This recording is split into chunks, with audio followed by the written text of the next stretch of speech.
Jangan cari kampus yang tempat kosnya lebih mahal dari biaya ini.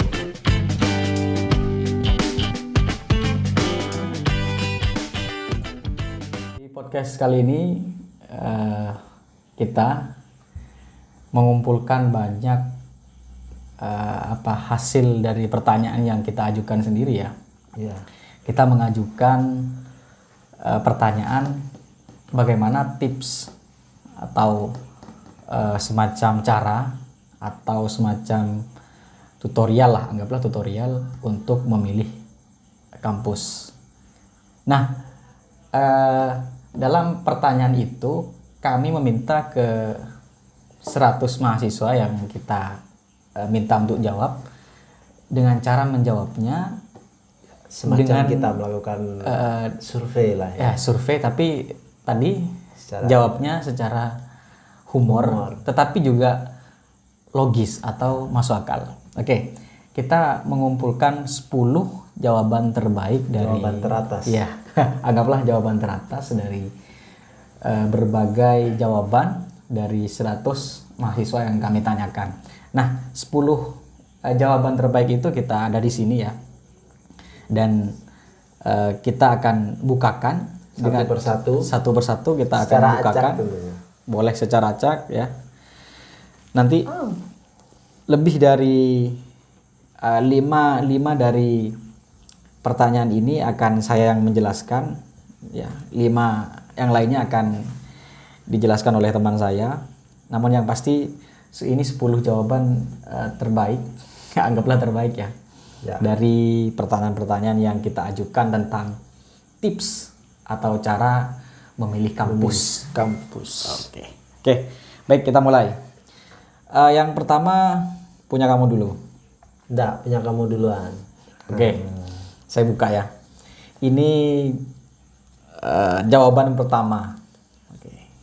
Jadi di sini ini berisi jawaban dari pertanyaan cara memilih kampus. Kampus seperti apa yang harus kita pilih, begitu ya. Pertama, misal apa kan gitu. Pertimbangan apa yang harus kita ambil ketika hendak memilih kampus. Nah, disinilah jawabannya. Salah 10-nya ada di sini.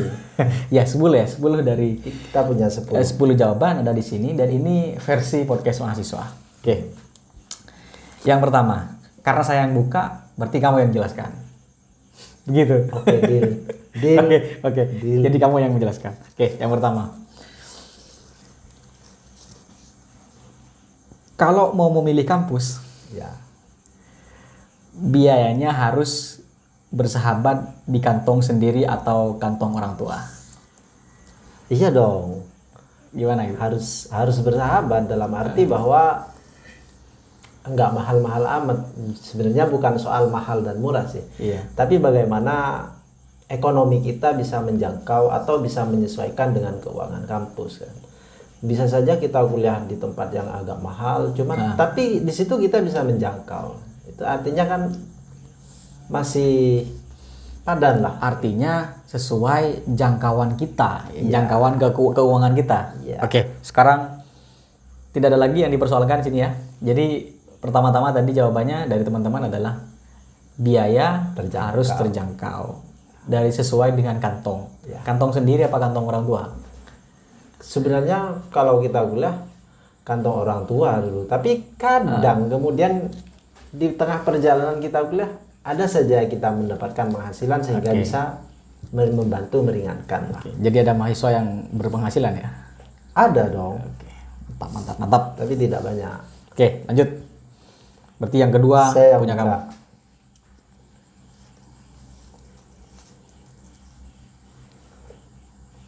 Ada akses menuju kampus. Oke. Betul, saya sepakat itu. Artinya kalau kamu mau kuliah ya, wajib hukumnya ada akses menuju kampus itu. Sebentar, kenapa wajib? Karena tidak mungkin misalnya kamu mau kuliah tidak ada jalannya. Gimana mau kuliah misal sudahlah. Artinya jangan memilih kampus yang tidak ada aksesnya. Gitu ya. Jadi itu hal yang menurut saya harus dan wajib ada. Mau lewat mana kalau tanpa akses itu? Kalau tidak ada akses, anggaplah kampus A berdiri di pertengahan kota. Kalau tidak ada akses, semua gedungnya misalnya ada temboknya. Artinya tidak ada akses ke situ, kan tidak masuk. Kita tidak masuk ya. Nah, karena kita tidak bisa masuk, maka jangan sampai memilih kampus yang tidak ada aksesnya. Itu logis. Bagaimana Oke. dengan kemudahan akses? Ya, kemudahan akses juga bagian ya, tapi tidak masalah. Yang penting ada aksesnya. Nggak, karena begini, kampus tidak ada akses itu kan sesuatu yang tidak mungkin. Persoalannya sekarang adalah mudah atau tidaknya diakses kampusnya, kan Ya, begitu. Secara transportasi loh ini. Ya bisa saja, artinya ini kan yang penting ada akses ya. Itu yang paling penting. Yang paling penting kan ada akses. Persoalan aksesnya sulit atau tidak, itu kan persoalan lain menurut saya. Tetapi memang akses mudah atau ada akses memang jadi pertimbangan. Artinya kalau misalkan mau berangkat dari rumah ke kampus itu ya, kemudian tidak ada aksesnya atau aksesnya sulit ya, kan tidak nyampe. Artinya kalau aksesnya mudah kan kita tinggal dari halte ini naik bus jurusan ini, karena aksesnya mudah dalam arti sering dilewati ya, begitu ya. Dilewati bus umum, dilewati kendaraan umum begitu. Kalau tidak dilewati kendaraan umum kan tidak bisa lewat di situ. Kalaupun bisa, biasanya mahal karena harus pesan khusus biasanya kan, begitu ya. Iya. Itu menurut saya. Jadi pertimbangannya kalau memilih kampus betul harus cari kampus yang aksesnya mudah dan ada aksesnya begitu. ada akses. Jangan sampai tidak ada aksesnya. Oke. Oke, next. Selanjutnya, kalau mau memilih kampus, pilih kampus yang tidak jauh dari rumah penduduk. Apa ada kampus yang jauh dari rumah penduduk? Banyak Ada banyak sebenarnya. kampus yang sudah Tapi pindah. yang saya bingung sebenarnya, kenapa jawaban ini harus ada gitu loh? Kenapa harus dekat dengan akses? Kenapa harus dekat dengan pemukiman penduduk? Bukan dekat ya, tidak jauh dari rumah Oh, penduduk. tidak jauh. Beda dekat dengan tidak jauh. Berbeda. Karena sebenarnya ada kampus yang sangat besar sekali, memang betul dekat dengan pemukiman penduduk, tapi misal kelas atau komplek perkuliahan kita ada di tengah-tengah jauh dari penduduk. Itu apa hubungannya sebenarnya? Saya bingung dengan jawaban ini. Dan kenapa dipilih juga gitu loh. Artinya ya yang harus menjelaskan kan kamu seharusnya. Ya karena saya bingung. Saya yang buka, kamu yang menjelaskan. Begitu. Tapi kalau mau minta saya menjelaskan, saya bisa menjelaskan. Tidak. Sebenarnya itu tanggung jawab saya. Hanya saja saya bingung. Kenapa gitu loh? Korelasinya apa? Ya kan logis, artinya begini. Kampus yang jauh dari rumah penduduk itu kan berarti kampus yang mengasingkan diri, gitu. Hutan. Iya, maksudnya kalau kampus jauh dari rumah penduduk itu kan artinya mengasingkan diri. Kalau mengasingkan diri tentu jauh dari aktivitas ya. Jauh dari biasanya kan rumah penduduk ini kan biasanya jadi apa ya? Jadi ladang ekonomi bagi mereka yang dekat kampus untuk membuka kos. Ya. Begitu ya. Artinya kalau jauh dari rumah penduduk bisa saja tidak ada tempat kosnya. Kan tidak ada penduduk yang buka kos. Salah-salah tidak ada yang kuliah di situ.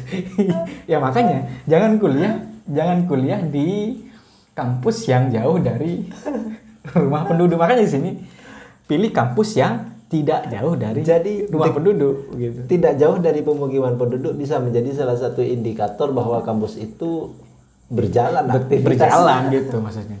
Karena memang jarang ya kampus-kampus itu jauh dari tempat penduduk, karena penduduk bisa menghasilkan atau mengolah ekonomi di situ. Jualan nasi, jualan apa begitu, buka fotokopi dan seterusnya. Oke. Selanjutnya punya kamu, tinggal punya kamu 4, punya saya 3. Jadi punya kamu sekarang. Oke. Ini berada di urutan kedua. Kos dalam arti kos tempat tinggal lebih murah dari biaya kuliah. Oh iya, jelas.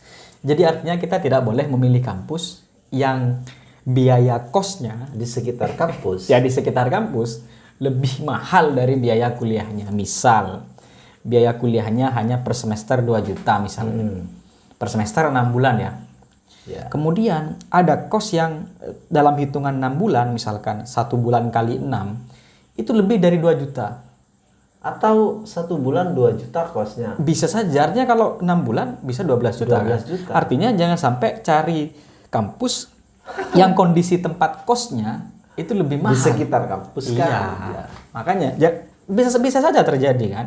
Artinya ada kampus tetapi tempat kosnya itu lebih mahal misalnya. Misalnya, itu jangan dipilih. Begitu. Itu mungkin kampus yang tidak dikelilingi tempat kos, tapi dikelilingi hotel. Bisa saja. Artinya jangan sampai kuliah di situ. Artinya jangan sampai lah, masa kira-kira kita mau misalkan kuliah hanya biaya sekian, tempat tinggal lebih mahal daripada kuliah. Itu belum makannya kan? Iya, belum makanya. Makanya di situ bunyinya jangan cari kampus yang tempat kosnya lebih mahal dari biaya kuliahnya. Oke. Sekarang punya saya ini. Kampus yang harus dipilih itu harus memiliki dosen dan ruang kelas. Loh, jangan tertawa, ini serius. Loh. Saya kira sesuatu yang tak perlu dijawabkan karena memang kampus itu sudah mesti punya dosen juga punya ruang kelas. Iya. Tanpa dosen di mana kita mau belajar istilahnya? Di mana mau kuliah? Juga Iya. Yang mau membimbing kita itu siapa gitu kalau bukan dosen? Kemudian Ya kan memastikan saja. Begitu. Jadi jangan sampai, kan betul kan? Jangan sampai memilih kampus yang dosennya tidak ada, ruang kelasnya tidak ada. Ruang kelas, iya masuk akal memang. Perlu karena secara akal rasional kalau ruang kelas mungkin bisa dikondisikan. Iya, betul. Tapi kalau dosen itu salah satu syarat wajib itu. Ya, syarat wajib ya. Syarat wajib. Iya, makanya. Jadi tidak perlu dipersoalkan berarti. Artinya memang carilah kampus yang ada dosennya memiliki ruang kelas. Begitu ya. Jadi ruang kelas yang dimaksud, ruang kelas bukan hanya ruangan. Maksudnya kegiatan kelasnya. Kegiatan ada dosennya kalau tidak ada kegiatan kelasnya. Ngapain? Iya, maksudnya begitu gitu. Jadi jangan pilih kampus yang dosennya tidak ada, kemudian juga kelasnya tidak ada. Artinya kalau nekat memilih kampus yang tidak ada dosennya, tidak ada ruang kelasnya, berarti yang dipilih bukan kampus. Kan begitu. Ya maksudnya begitu. Jangan sampai memilih yang bukan kampus. Oke. Sekarang punya kamu, tinggal 3, punya saya tinggal 2. Oke. Banyak teman saat mendaftar atau ada mahasiswa. Oh iya. Jadi kampus macam itu yang perlu kita pilih. Betul. Artinya jangan memilih kampus yang ketika kita mau daftar, kita sendirian. Gitu. Ya maksudnya kita berangkat dari rumah menuju kampus A misalnya.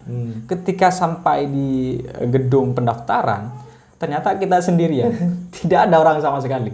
Jadi kalau teman-teman misalnya yang nonton misalnya mau daftar kuliah, carilah kampus yang ketika kamu daftar banyak orang yang juga ikut mendaftar.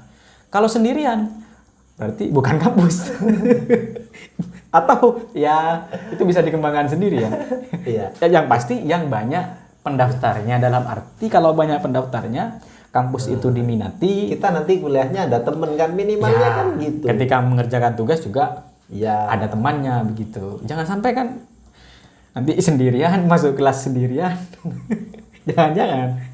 Sekali lagi itu bukan kampus ya, dan dosennya tidak ada gitu. Yang paling parah itu kan kalau misalkan nanti wisudanya sendirian. Nah, itu wajib dihindari.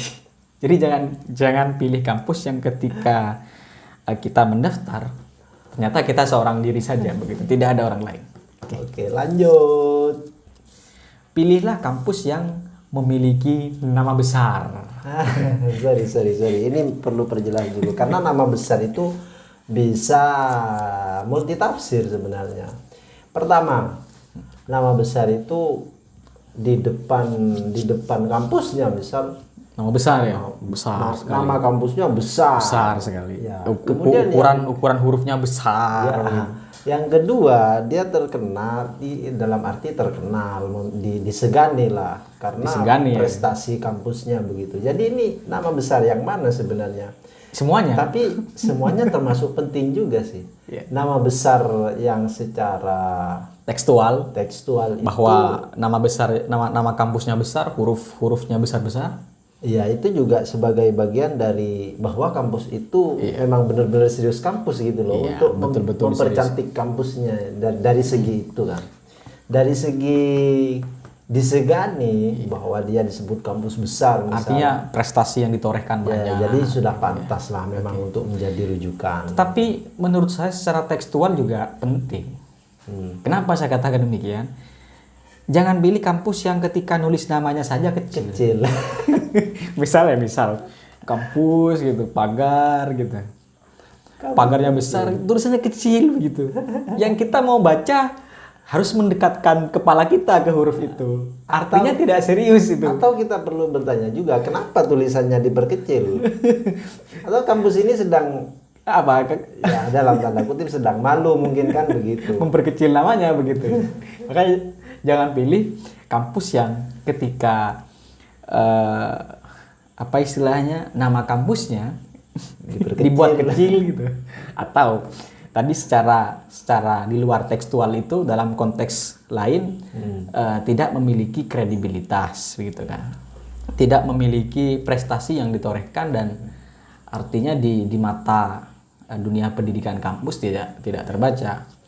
Itu saran ya, itu saran dari sekian mahasiswa yang podcast mahasiswa survei itu pertanyakan itu.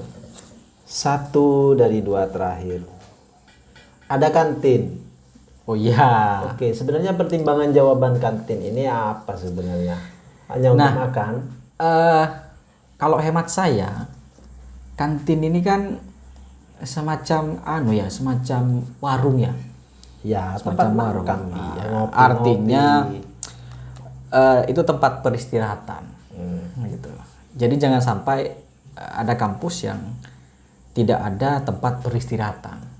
Artinya kalau tidak ada kantin, tidak ada waktu istirahat. Tapi jarang anak kampus itu istirahat di kantin. Mereka pasti kalau nggak makan ya ngopi. Kalau tidak ngopi, bolos.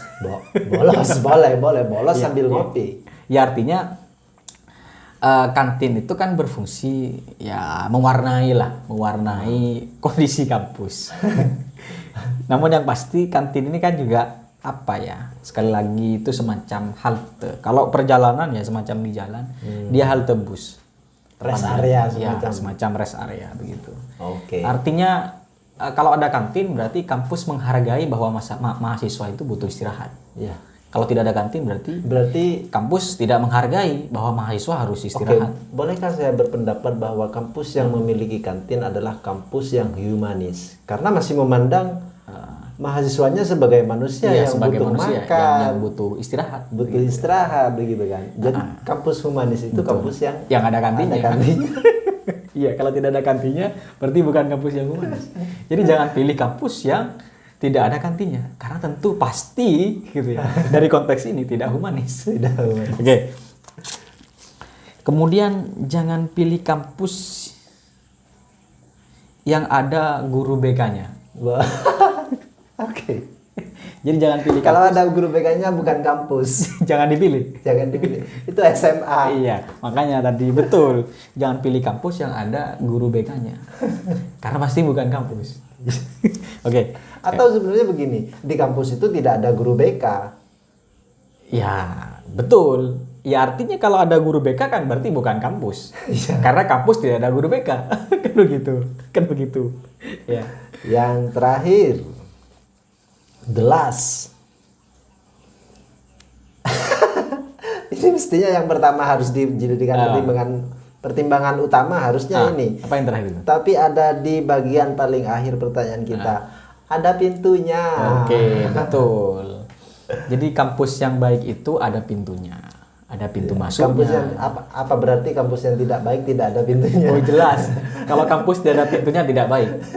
Karena konsepnya kan kalau rumah ada pintunya diperuntukkan untuk tamu. Atau untuk dirinya sendiri yang memiliki rumah untuk keluar masuk beraktivitas.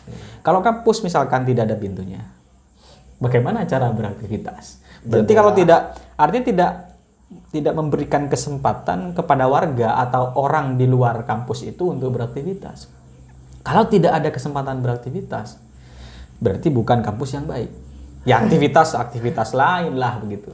Jadi menurut hemat saya itu jawaban-jawaban yang diberikan sudah sangat sangat rasional.